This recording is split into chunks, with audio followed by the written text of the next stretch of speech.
¿Cómo están, chicos? Buenas tardes.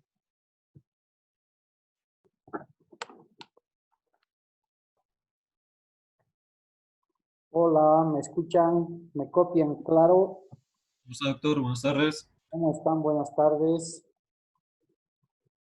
Bien. Hoy iniciamos el avance de materia y como siempre tenemos que conocer el origen y la evolución de las obligaciones con la base que ustedes tienen en Derecho Civil 2. ¿Ya? Entonces vamos a empezar con 3 o 2 pequeños documentales. No olvidemos que tenemos 2 sesiones por adelante. Y mientras se van conectando, pues, a manera de una introducción para conocer, como siempre, la base de todos los derechos originales en el derecho romano, cómo es que se ha originado y cómo ha ido evolucionando el tema de las obligaciones en el área del derecho. Voy a compartir pantalla con ustedes y también audio, para cuyo efecto voy a suprimir mi audio y por favor pongan atención a la sucesión de documentales cortos que se vienen en adelante.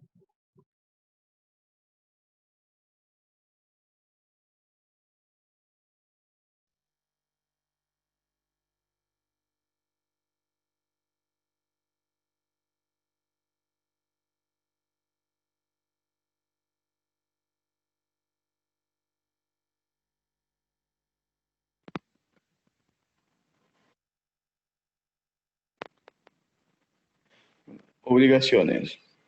Obligación es un vínculo de derecho que nos sujeta a la necesidad de pagar alguna cosa conforme al derecho de nuestra ciudad. Considerado también la esencia de la obligación, no consiste en que uno haga una cosa o una servidumbre, sino en constreñir a otra para que nos dé, haga o indemnice algo. Sus fuentes.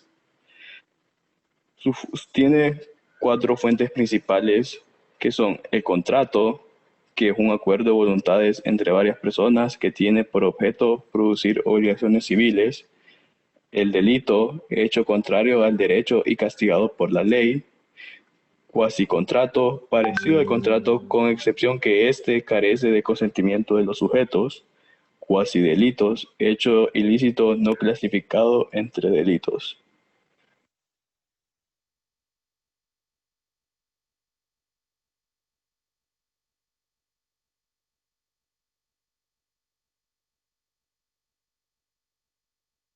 Señalamos también otras fuentes de las obligaciones que son obligatorias, igual que los pactos, que se distinguen entre los pactos nudos, aquellos que producirán obligaciones de carácter natural y no se encuentran protegidos por ninguna acción, en excepción para lograr la protección procesal. Pactos vestidos son aquellos pactos que sí gozan de una acción para su protección jurídica. Y existen 3 categorías, que son pactos abiertos, aquellos casos en los cuales el juez, tomando en cuenta la intención de las partes en los contratos de buena fe, dotaba de protección procesal al pacto celebrado entre los sujetos para modificar los efectos del contrato.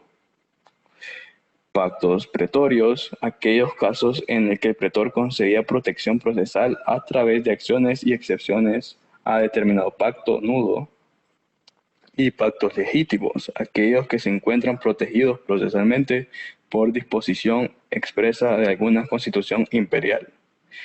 Otras fuentes son la ley, cuando el sujeto se encuentra en el supuesto previsto por determinada disposición legal, tiene forzosa y necesariamente la obligación de cumplir con lo señalado por el ordenamiento, como en el caso de las obligaciones que derivan de la paternidad. La sentencia, desde el momento que existe un litigio, las partes que en él intervienen quedan obligadas a cumplir con la sentencia que en él mismo dicte la autoridad correspondiente. Declaración unilateral. Es aquella promesa hecha espontánea y libremente por una persona, de forma unilateral o bien a la cual ciudad o bien al templo. Pasamos a los elementos de la obligación, que se distingue por los sujetos, que este tiene dos roles: sujeto activo, en otras palabras, el acreedor, quien pertenece al derecho de exigir del deudor la prestación que es el objeto de obligación, que se conoce como obligaciones civiles, porque su cumplimiento puede ser exigido por la vía legal. Sujeto pasivo, conocido también como deudor, es la persona que está obligada a procurar al acreedor, el objeto de la obligación. Entre los sujetos activo y pasivo existe el vínculo jurídico que constituye la obligación y que los une. Otro elemento, en segundo lugar, el objeto de la obligación consiste siempre en un acto que el deudor debe realizar al provecho del acreedor. Y los jurisconsultos romanos lo expresan perfectamente, que puede consistir de los diversos actos que puede ser obligado el deudor, y se resume en tres acciones, que es el daré, se utiliza para referirse a la transmisión de dominio de alguna cosa. El facere se refiere a toda conducta que consiste en un acto positivo. El praestere, hablamos de la prestación, procurar el disfrute de una cosa sin constituir derechos reales. Y non facere o pati son las conductas negativas del deudor, que consiste en abstenerse de algo, no hacer o tolerar algo. Clasificaciones de las obligaciones. La primera clasificación de las obligaciones, atendiendo a los sujetos, se distingue por obligaciones ambulatorias u obligaciones propter rem. Existen obligaciones en las que las calidades de acreedor y deudor recaigan sobre las personas que se encuentran en determinada situación, y presentan los siguientes casos, como la obligación de pagar los daños causados por un animal, un esclavo o un hijo, a cargo de quien sea el dominus cuando el perjudicado ejerza la acción correspondiente. La obligación que tiene el propietario de pagar los impuestos vencidos, aun cuando la falta de pago se deba a otras personas, es decir, aquellas que con anterioridad tuvieron dichos títulos. La obligación de restituir lo adquirido con violencia, que corresponde a cualquiera que haya obtenido un provecho o que tenga la cosa en su poder. La obligación de reparar el muro, a cargo de quien sea el dueño del inmueble sirviente en el momento de ser pedida la reparación. En este caso también puede estar incierto el acreedor, que será quien quiera que sea el propietario del edificio dominante en dicho momento.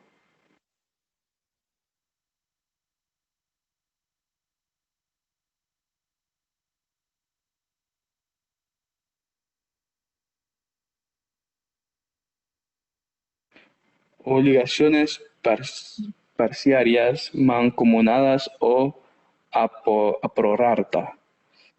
Cada uno de los sujetos tiene derecho a una parte del crédito. En el caso que existan varios acreedores, y si es que existen varios deudores, cada uno de ellos solo deberá pagar una parte de la deuda. Obligaciones correales o solidarias. A diferencia de la obligación mancomunadas, cada acreedor tiene derecho al crédito íntegro, o cada deudor debe pagar la deuda en su totalidad.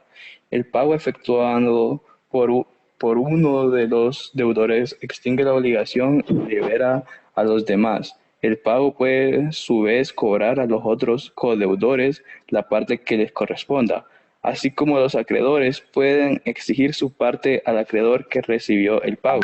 También se podía lograr el reembolso por medio del beneficio de cesión de acciones que se otorgaba en determinados casos. El deudor que había hecho el pago, quien obtenía del acreedor que lo había recibido. Si la sociedad no se expresaba, la obligación era mancomunada. En el derecho romano consideró tres fuentes de solidaridad, que eran el testamento, por la razón que el testador imponía a varios herederos, el contrato por libre juego de voluntades de las partes, y la ley se originaba de delitos tratándose de varios cómplices y originaba en la responsabilidad de cotutores o co-curadores frente al pupilo.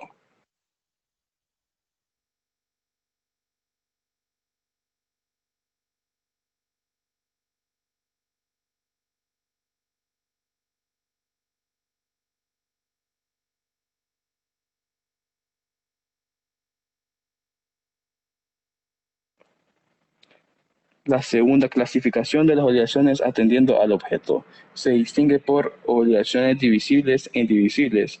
Son divisibles las obligaciones de dar, ya que una cantidad de dinero, por ejemplo, se puede entregar en partes. Las obligaciones de hacer por regla general son las indivisibles. Obligación genérica y específicas. Las genéricas son aquellas en las que el deudor está obligado a entregar un objeto indicado solo por su género.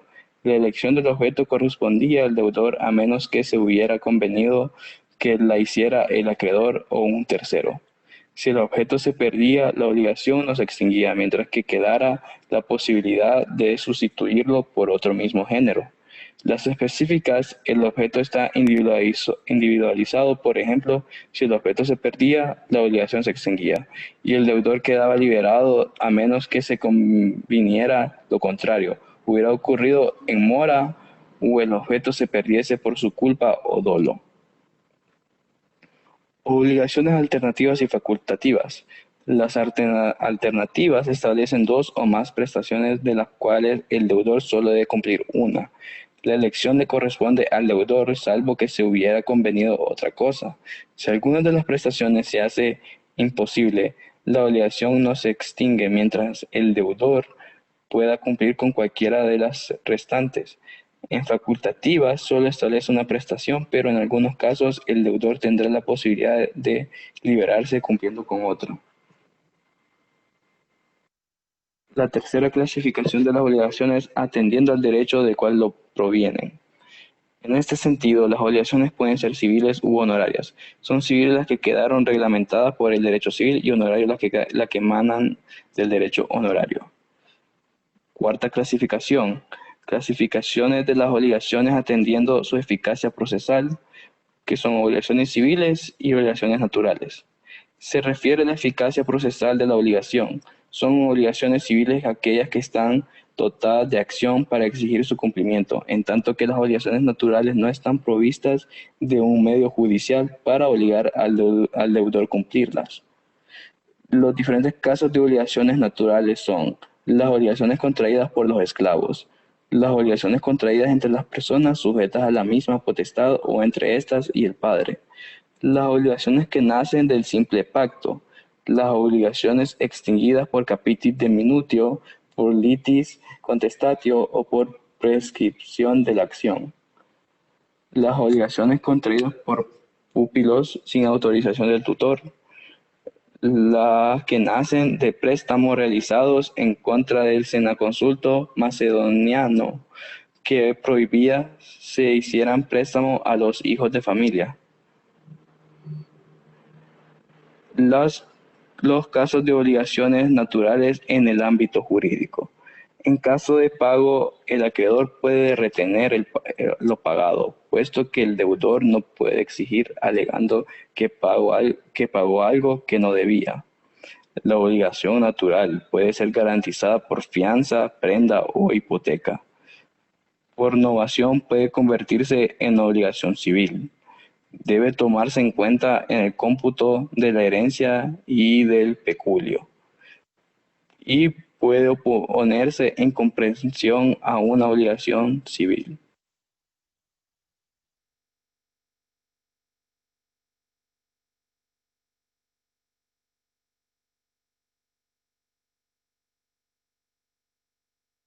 Ejecución de las obligaciones. El cumplimiento o pago es el modo normal de extinción de una obligación. Sin embargo, puede darse el caso que el deudor no cumpla o de que se retrase el cumplimiento o puede deberse a causas imputables al deudor. También puede obedecer circunstancias ajenas a su voluntad.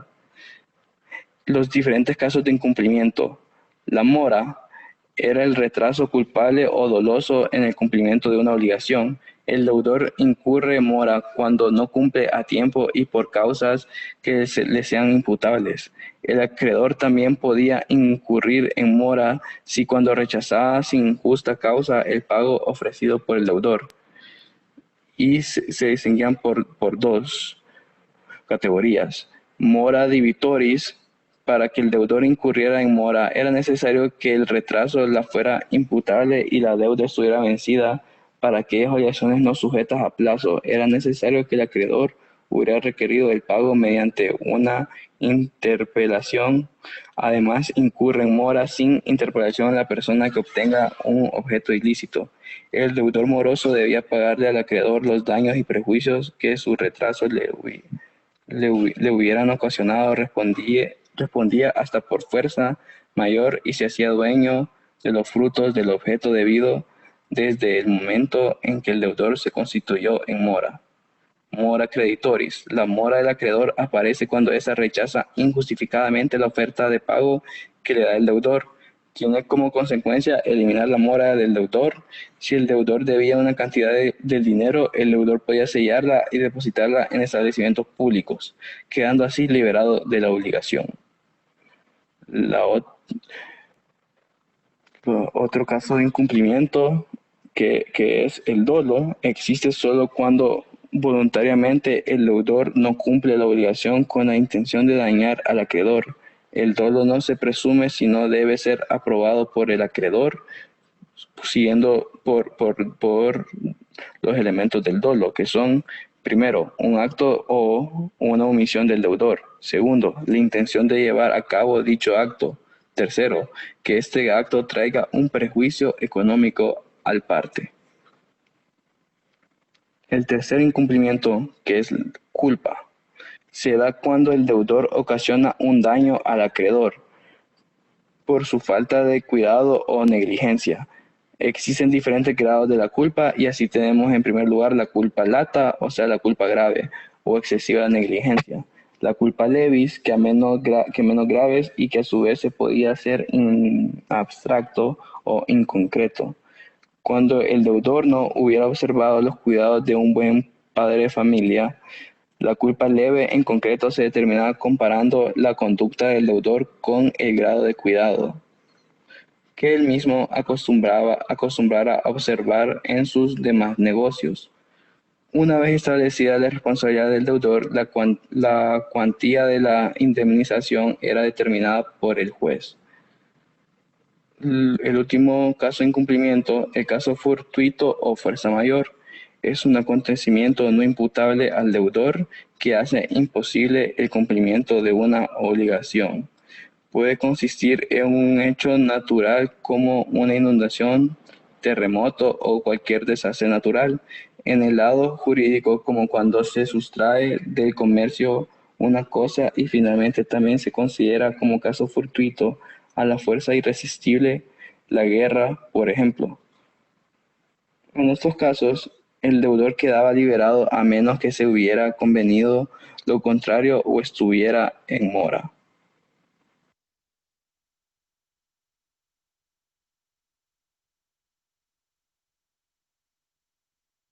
Puede consistir en un hecho.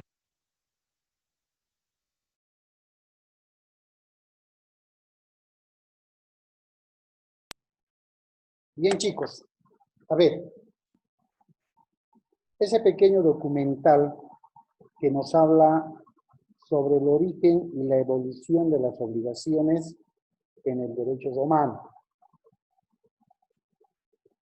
¿Quién podría reconocer en ese documental términos que se van a aplicar y los vamos a utilizar de manera muy frecuente que tienen que ver con las obligaciones? ¿Qué términos les son familiares y que definitivamente va a ser innegable que los apliquemos en el avance de la materia únicamente dedicado al libro de obligaciones? ¿Quién podría reconocer alguno de esos términos? Desde ya como ejemplo les digo, fíjense que ya el derecho romano establecía establecía una clasificación de obligaciones. Como ejemplo siempre, establecía la determinación de los sujetos de las obligaciones. Nos da nociones y hasta casi una definición de lo que es una obligación. Contenía ya un compendio completo de la clasificación de las obligaciones, muy similares a los que la doctrina civil nos va a enseñar. Y es más, utiliza ya las figuras de la mora, mora del deudor, mora del acreedor, utiliza causales de incumplimiento, ya nos enseña causales de incumplimiento, y hace una secuencia de las consecuencias o efectos jurídicos que va a denotar un incumplimiento de una obligación. Es más, se anima a hablar de daños y perjuicios. Lo que quiere decir que ya en el derecho romano,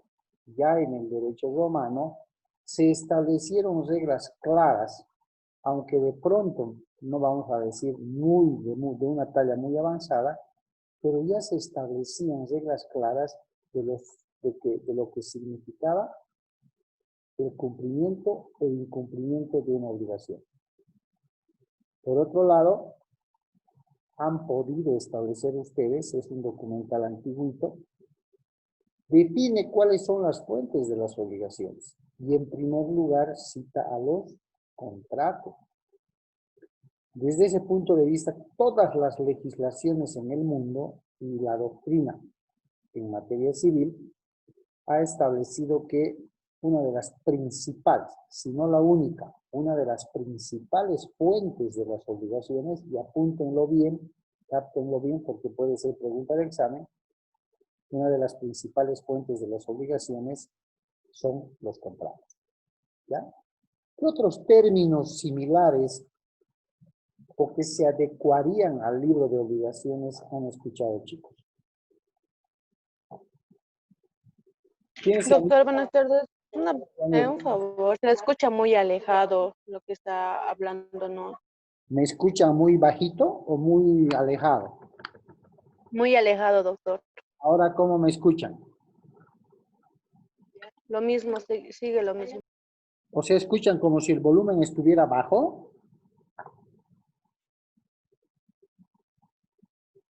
A ver, está en el 100%. Ahora, ¿cómo me escuchan, chicos? ¿Me copian? ¿Mejor? ¿Igual? Yo le escucho Mejor, bien. doctor. ¿Mejor? Bien, a ver. Fruto del pequeño documental, tenemos que entender a la obligación entonces desde el punto de vista jurídico como aquel nexo o vínculo jurídico que existe entre dos sujetos. ¿Cuáles son estos sujetos y que el documental los ha nombrado de manera precisa? Ojo, que no los ha nombrado necesariamente con el término deudor o acreedor. ¿Quién podría decirme quiénes son estos dos sujetos que ya en el derecho romano, ¿sí?, quedaron establecidos como los sujetos entre los cuales se va a generar un vínculo, un nexo jurídico, también llamado más adelante, conforme vamos a ver, relación jurídica? ¿Quién podría decirme cómo se denomina estos sujetos ya en el derecho romano?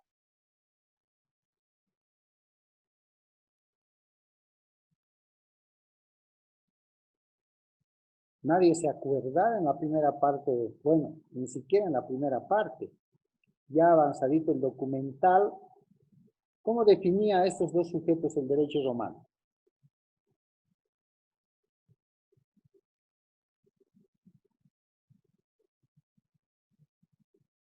Heidi, Helber, Alexander, Elber. Doctora, escuché yo, peculio puede ser, ¿no? Ya, los sujetos o alguna modalidad de las obligaciones. Lo ha dicho bien fácil. El derecho romano los ha definido bien fácil y que además los utilizamos.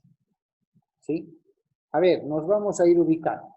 Tenemos que tomar en cuenta, chicos, que el objeto de la obligación, por su esencia, no se limita o reduce únicamente en el derecho romano a la transmisión de una propiedad, ¿ya?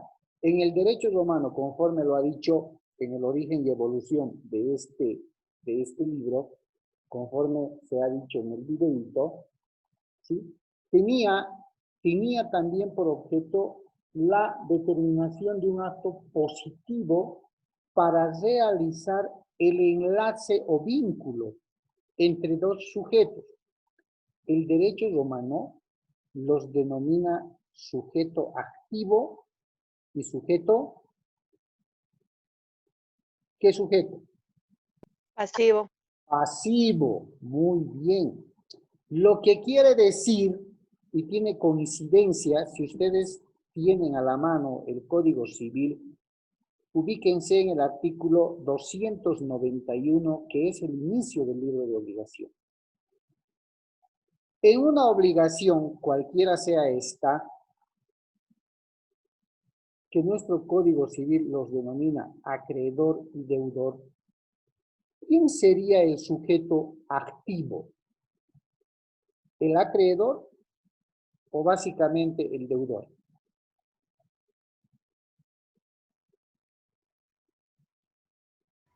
El acreedor sería doctor. ¿El sujeto activo? Sí, sí. Sí, sí. Acostumbrémonos entonces que en el tema de obligaciones, el acreedor también es denominado sujeto activo, ¿ya? Y el deudor es denominado sujeto pasivo. De ahí que cuando hablamos de deudas, chicos, no es extraño escuchar el término pasivo. En temas contables manejan el término pasivo como sinónimo de lo que se debe, como sinónimo de la obligación. De ahí el término sujeto activo, sujeto pasivo. Nuestro Código Civil los reconoce directamente como acreedor y deudor. Entonces, la comprensión exacta del derecho de obligaciones se funda en el conocimiento cabal de lo que va a significar y va a generar ese vínculo o nexo jurídico que va a existir entre el sujeto activo y el sujeto pasivo. Un gran referente posterior, lógicamente, al derecho romano, en tema de obligaciones, ha sido irrefutablemente el Código Civil alemán. ¿Ya? El Código Civil alemán, en el libro de obligaciones, ha tomado de tal manera importancia en el ámbito del derecho mundial, porque ha establecido que la obligación definitivamente es un vínculo, como lo era para los romanos, y establecen los alemanes que era la cadena legal que sujeta al hombre por efecto de ciertos actos voluntarios.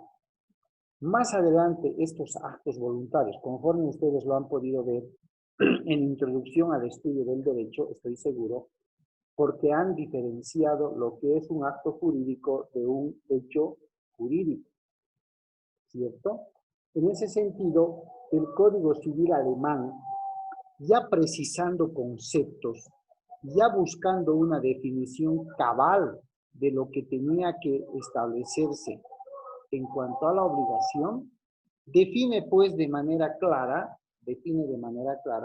que la obligación es el vínculo o nexo jurídico, ¿sí?, de carácter coercible entre una persona que ha otorgado algo, ¿sí?, a favor de otra que tiene el deber de satisfacer, cumplir o devolver esa obligación.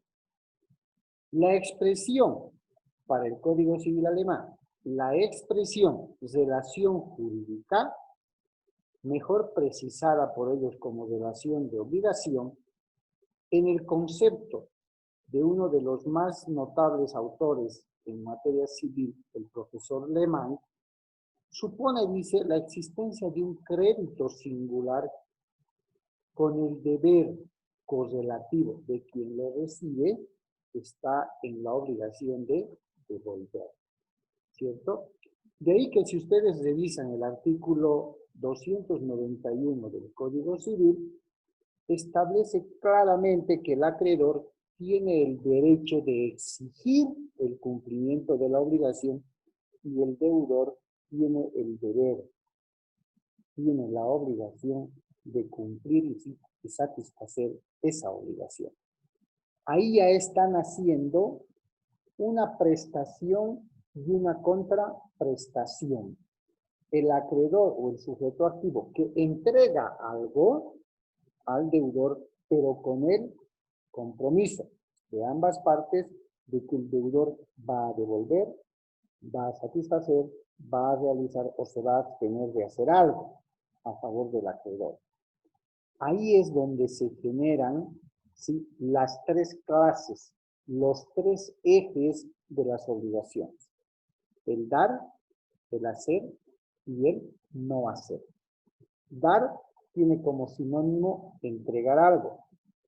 Hacer como sinónimo realizar algo. Y no hacer como sinónimo de abstención. No hagas. Que está regulado más por temas estrictamente legales. ¿Ya? Entonces, lo que el documental, como un preámbulo e introducción a lo que vamos a conocer en el ámbito del derecho de obligaciones, nos hace entender que el vínculo jurídico, tal cual lo define también el Código Civil alemán, que el vínculo jurídico es el primer elemento constitutivo de las obligaciones. En términos más claros, para hablar de obligaciones entre los sujetos activo-pasivo, tenemos que establecer la existencia de un vínculo o relación jurídica.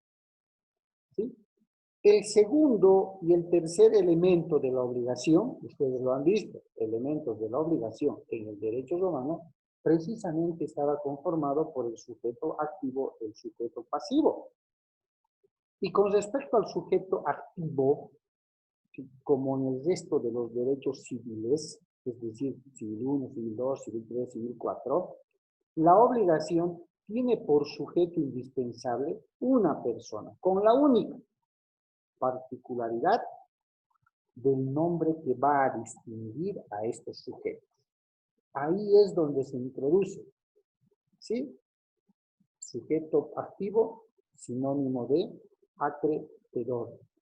El dador, el que otorga, el que presta, si quieren entenderlo así. Y posteriormente va a identificar al sujeto pasivo, es decir, a quien recibe, ¿sí?, lo que el acreedor o el sujeto activo le entrega, pero debido al vínculo o la relación jurídica que va a existir entre estos dos, el deudor o el sujeto pasivo asume la obligación de poder satisfacer, de poder devolver lo que ha recibido, dependiendo de las condiciones en las cuales se ha generado esa obligación entre ambos sujetos. Ahora, estos sujetos pasivos y sujetos activos no siempre pueden ser de carácter individual. ¿Ya? No vamos a hablar de un solo sujeto activo y de un solo sujeto pasivo más adelante. Los sujetos pasivos pueden denotar la existencia de uno o más sujetos o personas como tal. Y lo propio puede pasar con los sujetos pasivos o deudores. Quiero decir que la parte acreedora no siempre va a estar conformada por una sola persona, sino que pueden ser acreedores más de una, 2, 3, 4. Lo propio va a pasar con los deudores. Si ustedes se acuerdan, cuando en el documental establecimos la clasificación de las obligaciones desde un punto de vista estrictamente del derecho romano, vimos por la condición del sujeto, por la condición del tiempo, o sea, absolutamente el derecho romano ya definía todo. Asimismo, hemos podido ver que el derecho romano identificaba un cuarto elemento de la obligación. ¿Y cuál es ese cuarto elemento? No es otro que el objeto. Objeto que va a diferir, ¿sí?, en función al tipo de obligación que podamos establecer. Entonces, si ustedes se dan cuenta, no solamente tiene que ver con que la obligación sea un vínculo o un nexo o relación jurídica, donde dos sujetos, activo-pasivo, es decir, acreedor-deudor, puedan establecer ciertas condiciones para la otorgación de algún derecho con el compromiso, con la obligación de satisfacer la misma, sino que conlleva su configuración en la concurrencia de varios elementos constitutivos para poder hablar de manera muy específica y muy concreta, finalmente, ¿qué es una obligación? ¿Cuáles son los efectos jurídicos que están en el 291 del Código Civil? ¿Cuáles son estos sujetos que reconoce la obligación? ¿Cierto? ¿Cómo se clasifican las obligaciones? Y ahí vamos a ver de manera muy, muy cabal el tema de establecer cuándo nuestro Código Civil reconoce el tipo de obligaciones o la clase de obligaciones que el derecho romano ya en su momento nos había dado. ¿Estamos? Como preámbulo. Estamos llegando a la finalización de la primera sesión, chicos. 5 segundos me dan, voy a cortar la grabación y les voy a volver a pasar el link para empezar la nueva sesión. Por favor, ¿les parece? Está bien, doctor. Ok, gracias, chicos.